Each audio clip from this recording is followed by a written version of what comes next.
Welcome aboard. I'm Matthew. And I'm Cody. This is Breaking Sterile, A show about flight attendants at a major American international airline where professionalism is the baseline. and humanity is what actually gets us through the day. And this show is about the part of the job that lives just outside the announcements. The part where you're exhausted, proud, frustrated, grateful. Sometimes all on the same leg. Sterile exists just for safety. And this show exists for everything else. Breaking sterile, breaking through, more than welcome. How are you? Every aisle, every row, we're carrying more than you. Hey, Cody. Hello. I'm supposed to say, hey, Matt. Are you starting the show off this way? Hi, Matt. Hi, Cody. Hi, how are you? I'm good. We're still in Denver. I like Denver. Denver's great. We had nice Mexican food today. Yeah, we did.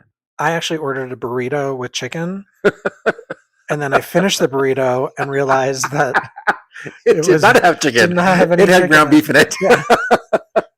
So that was the only situation that popped No, up. I love Denver. Typically this time of the year it's cold and snowy and gross, but this year has been different. It's not cold and snowy and gross today. No, it's supposed to get cold, snowy, and gross tomorrow or this Well, weekend. it was raining apparently today, and you said, bring your Because rain I jacket. didn't realize it was going to stop. Well, it's the Anyway. first time I'm wearing the uniform rain jacket. Did you like it?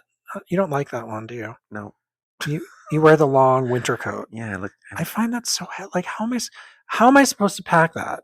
Or like if I'm wearing that and I'm like it just doesn't make any sense for me. just put it on your bag and walk. But I want no. Anyways, Denver's great. I love Denver. it's you should move here.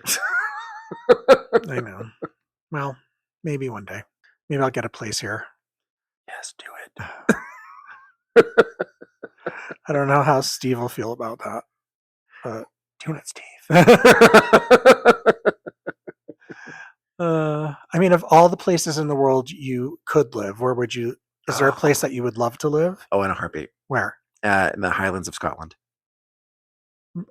Like, do you just want to live totally by yourself and isolated? Or you just like, I are you want picturing? to live in a castle.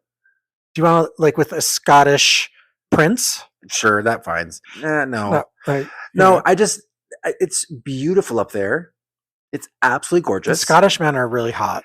So I went to Scotland Uh-huh. when I was married. And did you? Is that why you're divorced now? No, I wish. No, and I did not see one super attractive Scotsman. I Oh, was very upset. I saw them on postcards, and I'm Cody, like, I they've got to lived be in. You imported. know how long I lived in London for? There were Yeah. plenty of beautiful. I almost married a couple of them. Yeah, no, it would be great. No. If And by married, I mean go on 3 dates, if I, which is the equivalent of marriage in your 20s. no, if I could live anywhere, yeah, I would absolutely live in the Highlands of Scotland. It's so cold there. No, it's not. It's cold and wet and dark. It's mild. It's temperate because it's on the ocean. And there's lots of sheep. I'm okay with that. Hey, And Highland cows. I mm. love those. I have them all in my apartment. You do? I do. How have I not I have seen one that? over there. Oh, One over there. I think there are places in Scotland that you can move to that they will pay you to move to Scotland, like to move to a town. Like they have that in Italy, They have in Ireland, and they have it in Ireland too. Yeah. but you have to live on like a teeny tiny island. And then you have to work for Aer Lingus, No, you have to work on a you have to live on a teeny tiny island. the Isle And of that is too the Isle of the Gem of the. sure. Okay. That's too secluded for me. It's so you're saying like Aberdeen, No, like near a Inverness. town, Inverness. Inverness, yeah, yeah. it's Aberdeen like. It's gorgeous up there. I love it. know. No, I used to go I've to actually Edinburgh. I looked- was in Edinburgh. I was at the Edinburgh Festival. Do you know Yes, you about were. this? I know. Remember you saw me online? Did I ever show you Yeah. online? Yeah. There's only one piece of proof that I was an actor that's available on the YouTube. I've seen things where you've showed me. Yes, of but you they being an weren't actor. on. Well, my commercial, I still have the Jotabe J&B whiskey that we did, the J&B whiskey commercial in Spain. And then there's the musical I did that we went to Edinburgh with, and that is online. Oh, I didn't know that. I've shown it to you, haven't I? No. The show was called From Hell She Came. Oh yes, Yeah. I remember that. So everybody can go and YouTube it and see me in my 20s acting and dancing With all the hair. I had a really nice head of hair. Yeah, you did. It was black. Now it's thin and gray. If you could live anywhere, where would you live, Matt? Well, you know what? I really do like Palm Springs, and I didn't think I was going to like it as much as I liked it because yesterday, the weather was 80 degrees. It was perfect. That sounds amazing. I went swimming. I did my laps in the leisure center pool, which I go to as much as possible because it's an Olympic-sized pool. Right. And so I did my 50 laps, and I take my time. I'm like the turtle. Everybody else is like swims fast. I just swim, just doing my own pace, which is fine. So Palm Springs. Every time I go to Honolulu, I say I'd love to live here, but then I realize I'm just probably not. It doesn't seem like a place for me. I wouldn't mind living on a different island, but not on Oahu. I do. I still love London, but I'm older now, so I don't know if I would love it as much as I loved it when I was younger. If I had a cute walk up, I would totally live in London. Yes, but those are like $1 million, like pounds. $1 billion. Yeah, I don't. I never understood how anybody affords London. Even back then, I never understood it. Every time like the tube fare went up, I would like complain incessantly, and it would only go up like 10p, 25p, whatever, and I'd be like, "What?" So when I left London, I think one of the things that I remember like justifying it in my head was the tube fare was going up again, and I thought, well, I'm leaving just in time because the tube fare is going up, and it was like it was so expensive. And then I moved to LA, which is just more expensive, different kind of expensive. Yeah, and I loved LA for a very limited, for a time, and then I grew out of it much quicker than I thought I would, and but I was already entrenched in my job there, and I couldn't really unwind that. So, and I was married. Yeah, am married. And so I think all like life stuff happens. So then you're just sort of going with the flow. And if Steve and I were being, if we had even thought about where we would have moved to, he would never, the East Coast was not a thing for us. Because New York was, I don't know. Could live anywhere. I don't know. Like not Texas, not Florida. Oof. No, exactly. And not New York, because as much as I love New York, my allergies in New York are awful. I love upstate New York. I would live in upstate New York. Yes, but then, it's cold there too. I don't know. I think I'm good with San Francisco is always a possibility. Yeah, that's expensive. That is expensive, but I think I'm happy. I think I found my happy place. I think Palm Springs may be my happy place for now. I'm genuinely happy there. Like, Good, I don't think I've ever felt this way about living somewhere. I will say, whenever I go out to see you, you are a much happier person than when you were living in LA. Well, it was hard. It's not. Hard. It's also a different lifestyle there. It's a different pace there. Yes, and you can't see people. It's a much slower pace in Palm Springs. You think, yes, it is much slower. But LA, the problem with LA is you can have friends everywhere and not be able to see them because they're all 45 minutes away from each other. And you're driving. Yes, and you're driving everywhere to get anywhere. And I just read this thing that apparently there's secret tunnels under the ground in LA. Do you know about this? No.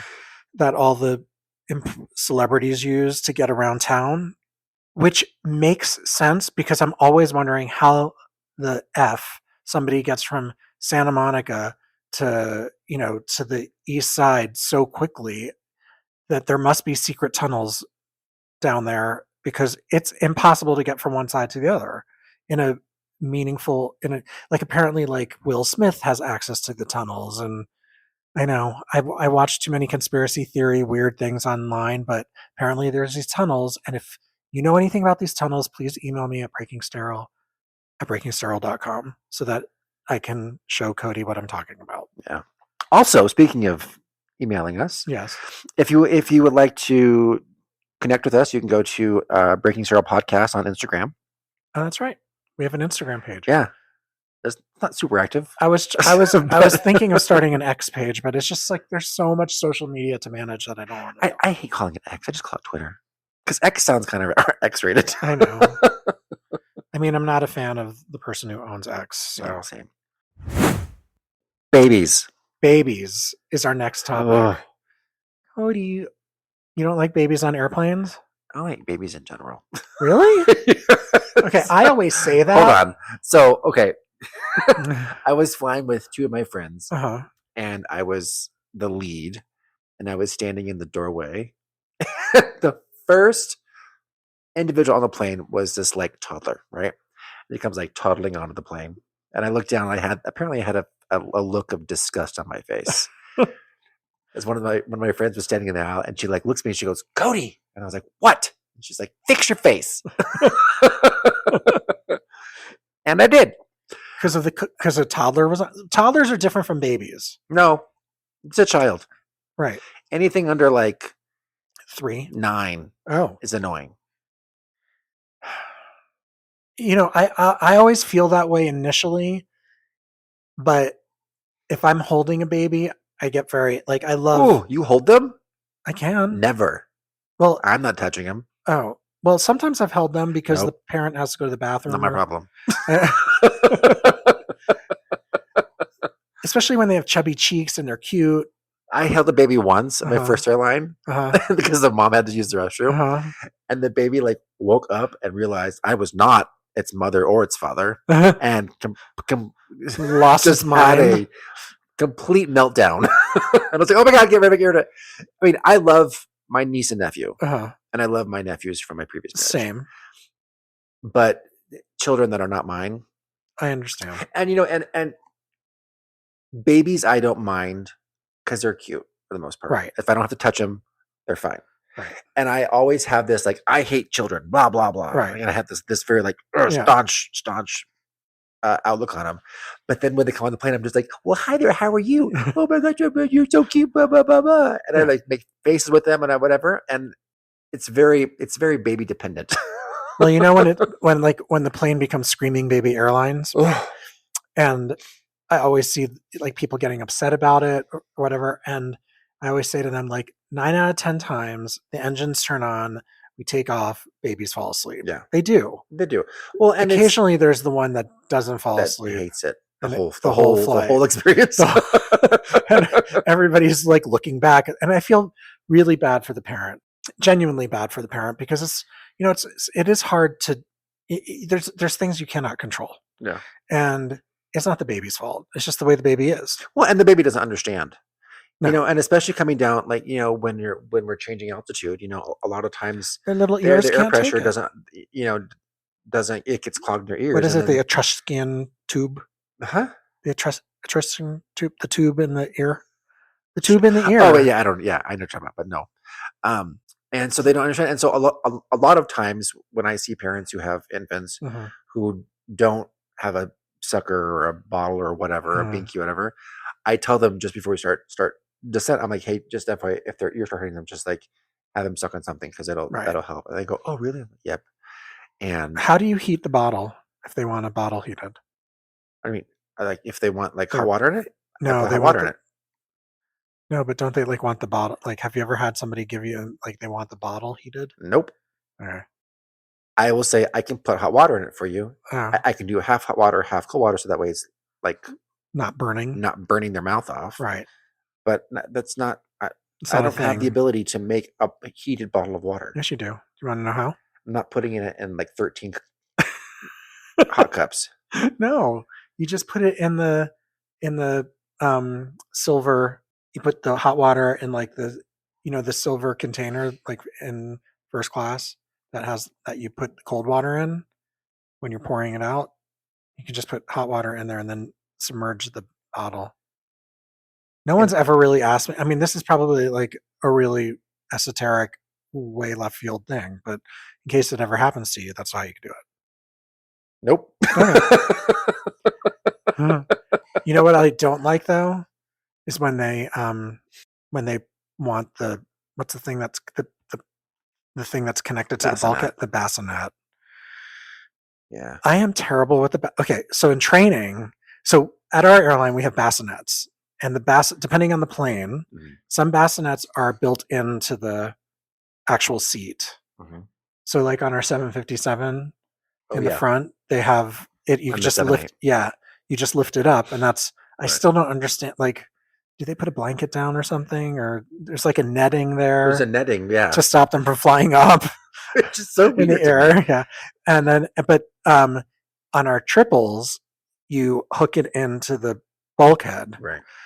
And if anybody has a kid, just make sure, and you want a bassinet, just make sure you're sitting in the seat that has access to the bassinet. Yeah, just because you request it doesn't mean you're going to get it. Because if you're in like 26E, It's you're not going to happen. You're not going to get a bassinet. But so we have the hook-in bassinets, which Mm-hmm. I'm petrified of.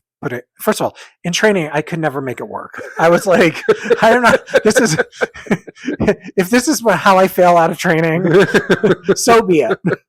I was like, it was like a Rubik's cube for me. I was like, I could not. They're pretty challenging. They're very challenging. I mean, they're probably not as but just for me, it was a problem. But have you seen the bassinets that just lay on the floor? Do you know we have those too? They don't land there. They're like, they're floor mounted. I would say mounted, but they just sit on the floor. Yeah. Yeah. Now, do you put those only in the bulkhead row as Yes. well? So it's if they have multiple kids, you could put one of. Well, no, but like, I mean, every time that we've had to use this, the floor one is because the bulkhead one's broken. Oh, so it's like a backup. Yeah. Gotcha. Or if you don't know how to put it. Or if you don't know how to do it, you don't want to, and you get me as your flight attendant that day. Like, I'm like, whoa. oh, I don't know. This is the only one we have. Oh darn! So sorry. but it's interesting because when you do ask for a bassinet and we can accommodate you for it, you can't have your child in it for turbulence. Correct. So if they're sound asleep, you have to wake them up. And then they're going to cry. Right. And Which defeats the purpose of putting them in the bassinet in the first place. Yeah. Do you know? But also, yeah. Buy an extra seat, put them in a car seat. And this is what I say all Let the them time. And sleep the last whole time you time. were like, "Well, some people can't afford it." No, and I understand. I get that. Yeah. Part. But then don't fly. Just don't fly at all. But what I always find, I don't know if this happens to you, but when we're doing our briefing and someone says, and the purser will be like, "Oh, we have a customer that wants the bassinet," and everybody turns around. Like nobody wants to put the bassinet up. This isn't just a me thing. I think this is like everybody just pretends that they don't hear it, and then it's like, and then I end up doing it because I feel bad. So, well, I'm glad that you have feelings. I do have feelings. Yeah. I'm not emotionally and cold and dead inside like I pretend to be. No, that's just me. Yes.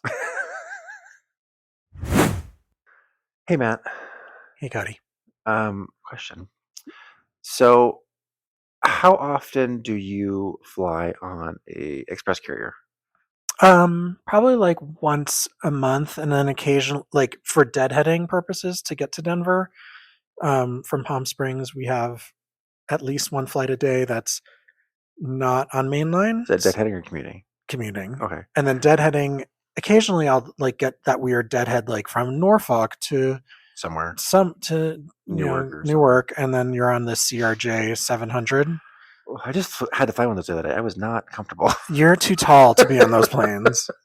I think I took a picture of it, and I was like, if I sit completely straight up, I am an inch from the passenger service unit. Even if it's on the reconfigured 550? Yeah, that's what it was. It was a 550. Oh, were you on GoJet? Yeah. Oh, was it nice on the inside though? Because it looks it's the same. It's the but same they have CRJ. I know, but they have like closets in the middle. Yeah, same CRJ. But they didn't redo the inside, like make it prettier. No. Oh, that's a missed opportunity. Yeah. I think. Anyways, so the reason why I ask is because you used to work for a regional. I did. I worked for Compass. You did. Airlines. What is there a big difference between a regional and obviously besides the aircraft size? Right. Is there a big difference between the regional lifestyle versus the mainland A huge lifestyle? difference. First of all, let's talk about the aircraft size. Technically, the seats were 18 inches wide in economy, which is often an inch wider than mainline. Oh, interesting. So whenever someone would come on and be like, "This is such a small plane," I'd be like, "Yes, but your butt's going to be happy because it's But is it? wider." Is it? You get very defensive when you work at a regional because from a working point of view, you're doing all of the service. So you're at Compass, we were responsible for knowing Delta procedures or service and American Airlines service. And Alaska too, right? No, we didn't do Oh. Alaska. And Oh no, that's SkyWest. that's SkyWest. And so occasionally, from a personally, after a while, when you realize you're doing like the actual first class service, like serving soup and we had soup and a main course, and we had the ovens on the Delta Oh, you planes. had ovens? We had ovens on the Wow. Delta 175s, not on the American ones. Those were cold meals, but full first class cold meals that were served. You start to resent being paid a third less. Oh, I get it. That, like over time, you start realizing, or at least I did, and I was like, and so when I was applying to American and Delta, and truth be told, I got rejected by both of them because they didn't see me as I don't know, but They I was didn't see upset your- about it because I was like, I'm actually already doing the service Right. for you guys. I should be hired, at least interviewed. Right. And I wasn't, and I got very sad about that, honestly, because I felt like I would, I knew I took it seriously. Like I knew that that the customers don't realize that they're flying Compass, that they think they're flying Delta, they think they're flying American. Right. You see it on the news all the time. They'll say this happened at American Airlines, and it's SkyWest. Like You when know. that Endeavor plane flipped over in Canada. Yes, They said a Delta Airlines plane, which it wasn't a Delta Right. Airlines plane. It was an Endeavor's Endeavor wholly plane. owned It is. subsidiary, which is a little different. Just like with Americans, Envoy. PSA and Envoy, they're wholly owned subsidiaries. But when you're SkyWest or Compass, Right. or Or Republic. Republic, you're owned by another entity, and you're essentially licensed out. Right. So so service wise, they try and keep everything similar to what's happening on Mainline. Scheduling wise, it's a whole different ballgame Why is that? because you were regularly scheduled lines were very high, like high timeline, like 80 hours was normal for just the schedule. And One of my friends used to work for ExpressJet back when ExpressJet was under Continental. yeah, And we had a crash pad together, and she came home one night, and she like had a mental breakdown because she was on for 4 days with like 4 legs or 5 legs every day. Yep. She got extended 2 more days. Yep. With 4, I think 5 legs each day. And Yep. her last day, she came home and she was just zonked. it's a You lot. know? I don't think people And- realize what that life is like. Yeah, it's. I mean, I can't even imagine. I did it. I know. I remember. I mean, we talk about having 100. Like, how many hours do you have this month? Like 144. right. But it's different because you're getting 24-hour rests in a lot of these places. Every one of them. Right. Right. You do 120 hours at Compass. You're doing 120 hours. real hard 120 hours. You're not getting 24 hours rest at any station. Right. Because at Frontier, we used to, again, before the pilot rules changed, Yeah. the rest rules, we had the same crew for the whole trip. Right. And it was lovely. Right. And then the rest rules changed, and then we had, new pilots every couple of legs. Right. At our current airline, it's very rare that I have the same pilots for more than one leg. Yeah. And which is frustrating for me because I typically fly lead. Right. And so getting to know the flow of the pilots and how they like their things and like how they do their things, it's constantly changing. Yes. So I kind of wish we still had those rest. Is it just because the timings changed? Yeah, For who? The pilots or for yeah, us? the pilots. They got more rest? Yeah, they get more rest, and they can't work as many hours as us. Right. Well, that I know. But, So well, anyway, that's regional versus regional mainline. versus Dun, dun, mainline. dun. Dun, dun, dun. So I would like to apologize to a flight attendant. Oh no! What did you do? Okay. So you know how we have this thing called end of month conflicts? Oh, so I was wrong on this too Yeah. So because I told you wrong. yes, which is probably why I told it. So at our company, if you have a trip, let's pretend the month ends on the 31st and the new scheduled month is on the 1st, and you have a trip that goes from the 31st to the 2nd, you could potentially, when you're bidding, get a trip that's assigned on the 1st. And so when the schedule comes out, you'll see that your flight on the 31st to the 2nd is on the schedule, and your trip from the 1st to the 3rd is on the schedule, and you are supposed to figure out how to maneuver that around. I thought that the second trip would automatically be dropped. It's so funny because I thought the same thing because that's what I was told. So then It's I also told the you, thing that makes sense. right? Just drop the trip. Please don't. But no, we have to go through a whole process, and it's not as easy as that. You have to there's like 2 things you have to try to do to keep the hours and move things around. Right. And when you're a line holder, it's challenging because the days off that you think you have, you're not going to have now because you have to put a trip in there. Yeah.